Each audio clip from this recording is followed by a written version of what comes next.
أعوذ بالله السميع العليم من الشيطان الرجيم.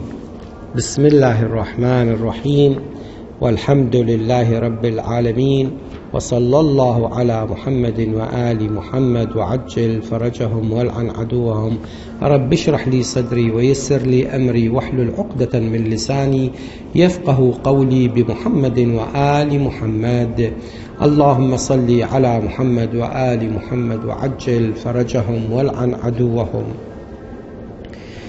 قال الإمام زين العابدين صلوات الله وسلامه عليه: يا بني اصبر للنوائب. أنا أعيد وأكرر أن هذه الأحاديث النورانية تكتب على ورقة الدرس لأنها تكون منار إلنا إن شاء الله ثم لطلبتنا فيما بعد. يا بني اصبر للنوائب ولا تتعرض للحتوف. يا بني اصبر للنوائب ولا تتعرض للحتوف، ولا تعطي نفسك مأخذه، ولا تعطي نفسك ما ضره، ولا تعطي نفسك ما ضره عليك أكثر من نفعه. أعيد الحديث: يا بني اصبر للنوائب ولا تتعرض للحتوف، ولا تعطي نفسك ما ضره عليك أكثر من نفعه. الوصية من الإمام زين العابدين صلوات الله عليه، والموصى به هو ابنه الباقر صلوات الله وسلامه عليه. وفي الحقيقة هي لنا، الوصية لنا، والكلام من إمام معصوم يعطينا خط عريض في الحياة، أنه لا نعرض أنفسنا لما فيه المهلكة. والمهلكة كما تعرف، المهلكة هي البعد عن طاعة الله، التعرض لمعصية الله، هذه هي المهلكة. ولها أنحاء وصور عديدة يقع فيها الإنسان. من هذه الصور هي اتباع المذاهب الباطلة واتباع الأفكار الغير سليمة، ومنها لا ما ضره أقرب أو أكثر، ما ضره عليك أكثر من نفعه، مثل قضايا اللي يؤذي بها الإنسان نفسه شخصه، مثل نعوذ بالله شرب الخمر، الأفعال الأخرى التي يتأثر بها وتجر الأمراض إليه ويتلف بها جسده في وقت سريع أكثر مما هو مكتوب له من عمره. مشكلة.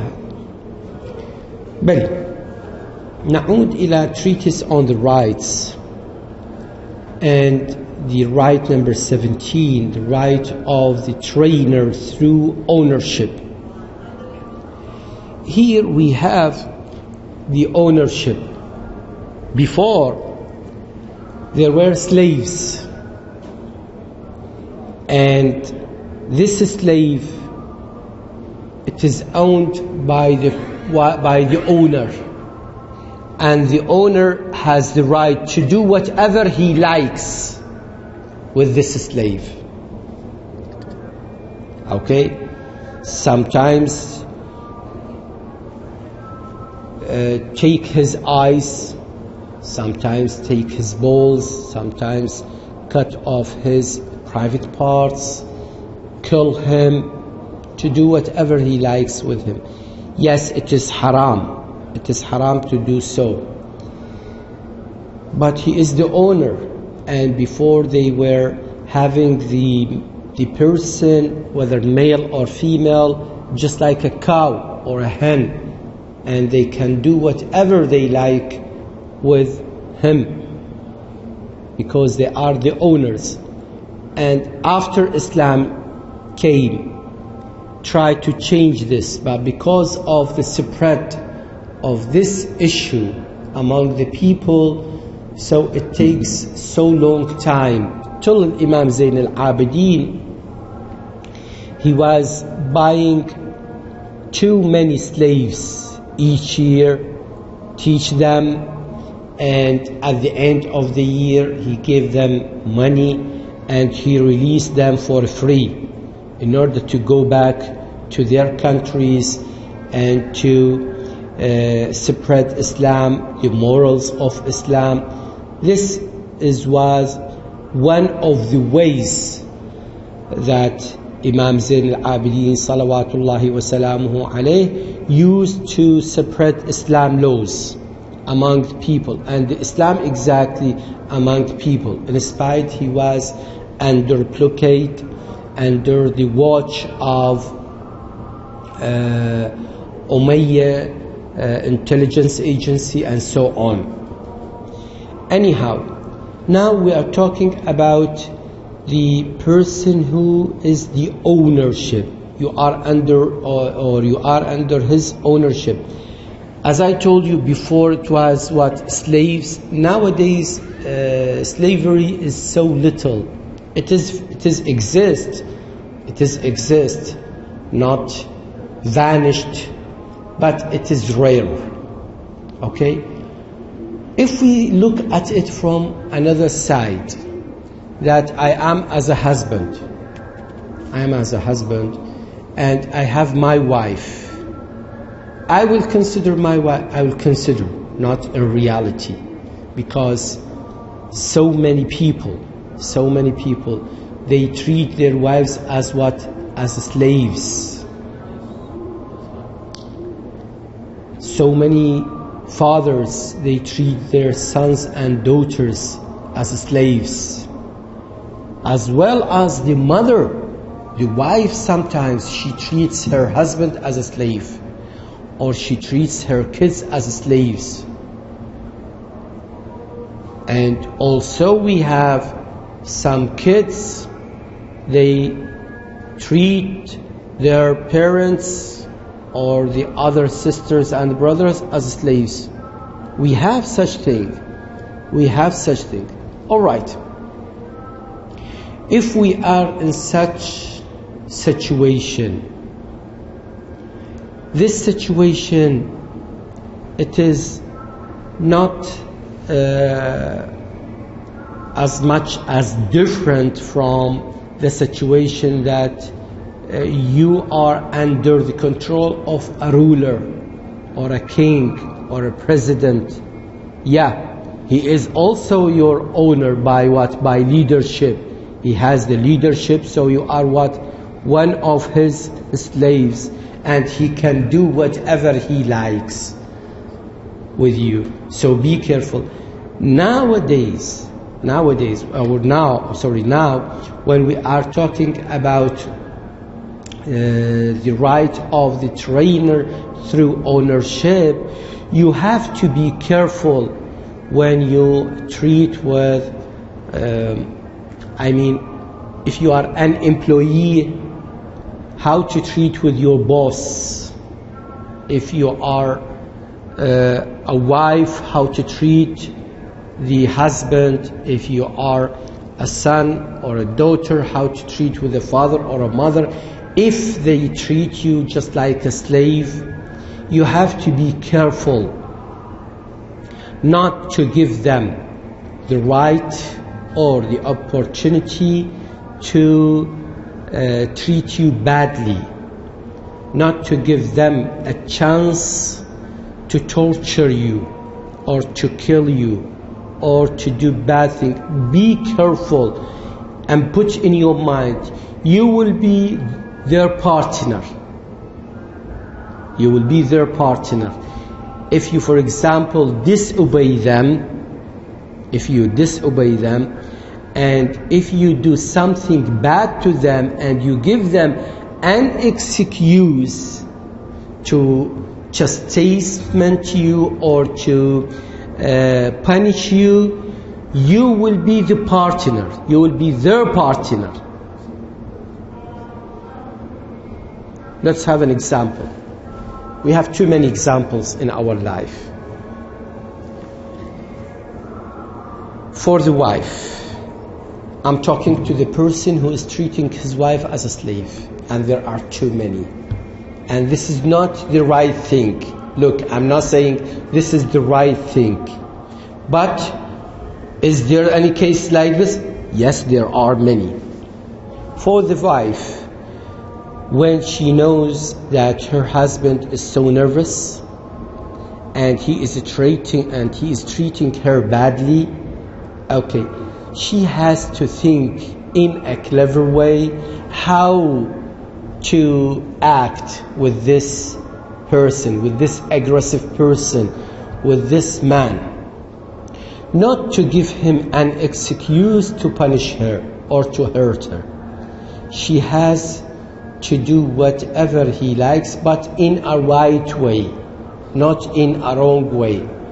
Sometimes you see, when the husband, he comes back, he's so tired and nervous, and she knows that he is so nervous and he is so badly treated her before, and she started to be nervous with him. She started to make him nervous. So in this case, yes, it is haram for him to treat her badly, but she will be his partner, if he treated her badly. Why? Because she gave him what?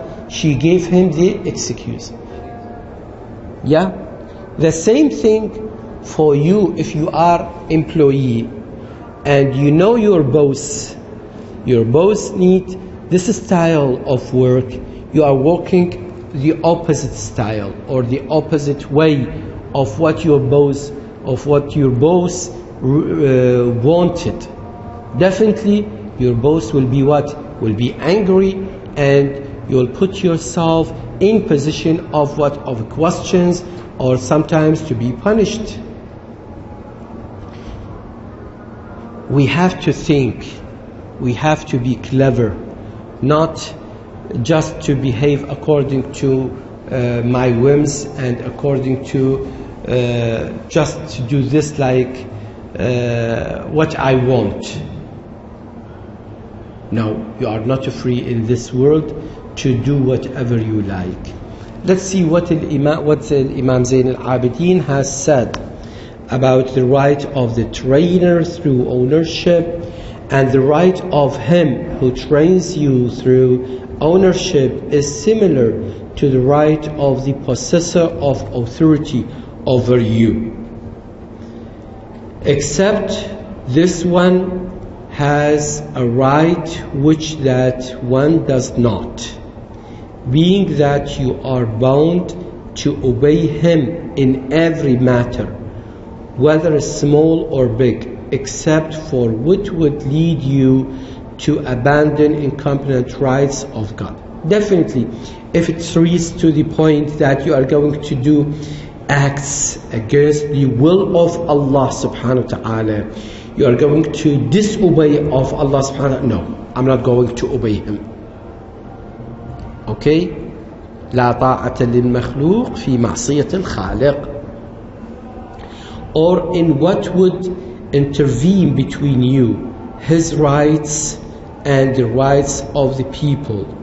And once you fulfill them, you can commit yourself to his rights and engage in fulfilling them. And there is no power but in God. So we have to act in a right way, not in a wrong way. We have to control ourselves and to put our mind controlling ourselves in such cases. Yes, I'm obeying my boss, I'm following his orders, but when these orders are in contact or in contradicting with the orders of Allah, I'm not going to obey him. That's it. Whatever he likes to do, let him do. Okay? If his orders not in contradicting with the orders of Allah, okay.